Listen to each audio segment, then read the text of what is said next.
Ito na mga idol, ang pinakahihintay nating laban ngayong araw. Ito ay ang laban ni Joey Canoy. Laban dito kay Subhan Mamedov. Ito ay bakbakan ng Pilipinas versus Azerbaijan.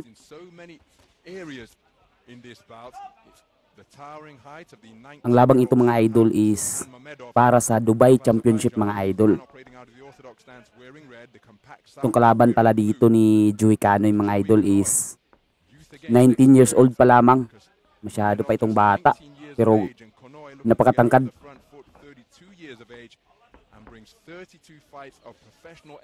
Para sa hindi nakakilala kay Joey Canoy na Pilipino mga idol is ang Pilipinong boksingero dyan mga idol is ang naka blue, tapos ang boksingero ng Azerbaijan is naka red.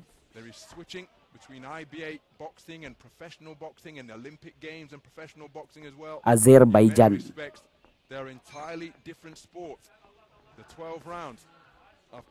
Napakahaba ng galamay nitong boksingero ng Azerbaijan mga idol. Itong si Mamedov. Yun. Tira na trap ni Canoy.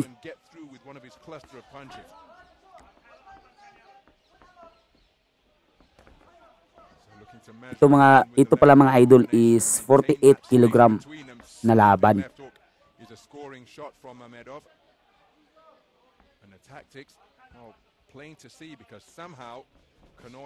Yun, ganda ng cut ni Canoy na yun. So Canoy just reading that right hand lead that was attempted by Mamedov, but he couldn't read that right hand to the body. Left hook to the head and another good right hand driven in. So putting his punches together effectively is Subhan Mamedov.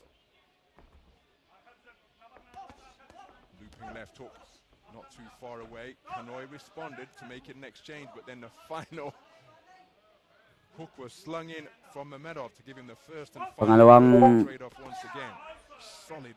warning na yun ng referee mga idol sa boksingero ng Azerbaijan. Of the task that faces him. He's got to somehow close the gap against an opponent who enjoys far greater height. Maganda din ang put his punches together now.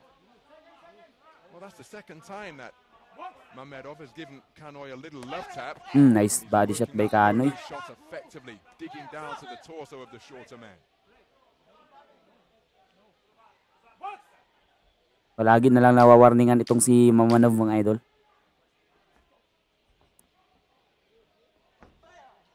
Swing and a miss with the left-right combination from Mamedov. Dito na mga idol, round number 2. So we move into round number 2. Mention the fact that Subhan Mamedov has enjoyed a golden nice. already. Comes out firing behind that backhand, but there. Yan, dapat didikdikin ni Joey Canoy yan eh. Is Canoy.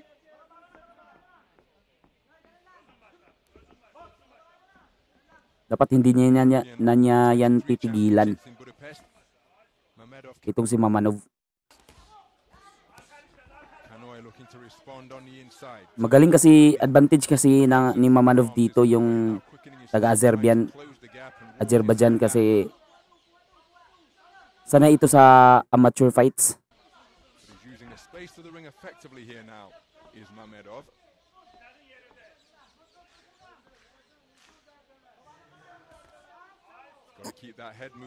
Puntusan talaga ang galawan nitong si Mamedov mga idol. Nice body shot by Canoy.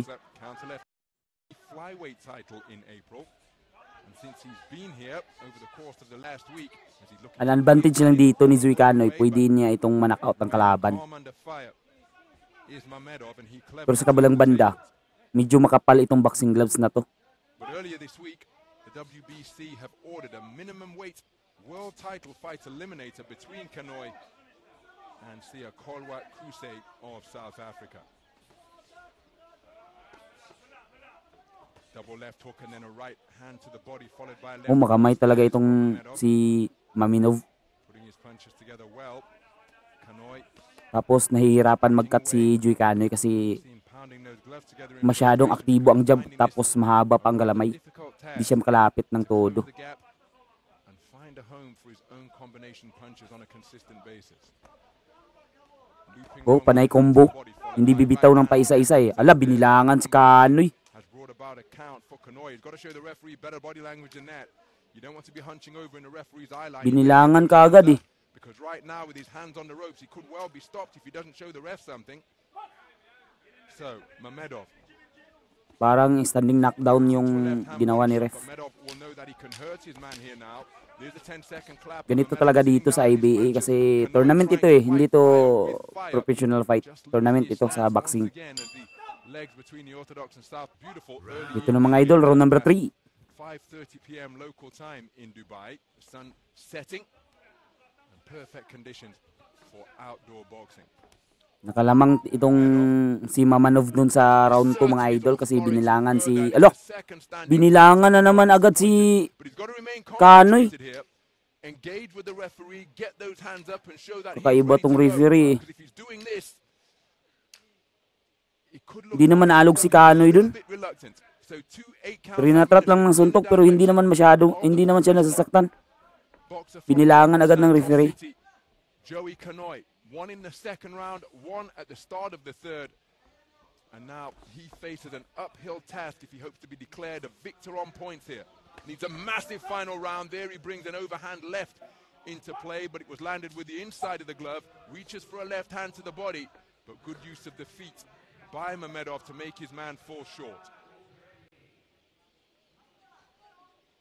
Uy, nice counter by Kanoy pero wala, hindi tumama ng solid. Render the punches of Kanoy inaccurate, and look at Kanoy coming forward in windmill-like fashion, only to be picked off by a left jab once again. Impressive composure being demonstrated by Subhan Mamedov. Nice. Masyado din kasing matangkad itong boksingero ng Azerbaijan But remember, na si Mamanov. massive final round. Maminov, I mean. Through this point in the round, not producing what he needs, having been given his second standing count of the contest. But of course, one of the beautiful things about this beautiful sport of boxing is that everything that has gone before can be wiped out in an instant with a single sweetly timed shot. So Mamedov can almost afford to enter bout management mode here now. Remember, 22 boxers in the minimum weight division. So 5 victories required if you start in the round of 32 to win gold, as Kanoy just doubled over by a body shot to the belt line once again. Beautiful body shot. Ala, tinigil na ng referee ang laban mga idol. Taking punishment to both head Ala, and talo si Joey Kanoy via technical knockout mga idol, via referee decision. Mamedov worked his man over with Talo real tayo mga idol, excellence technical knockout. right from the Itinigil na ng referee kasi hindi nagre-respond si Joey Kanoy sa mga suntok nitong early boksingero ng Azerbaijan. and an impressive performance by the 2024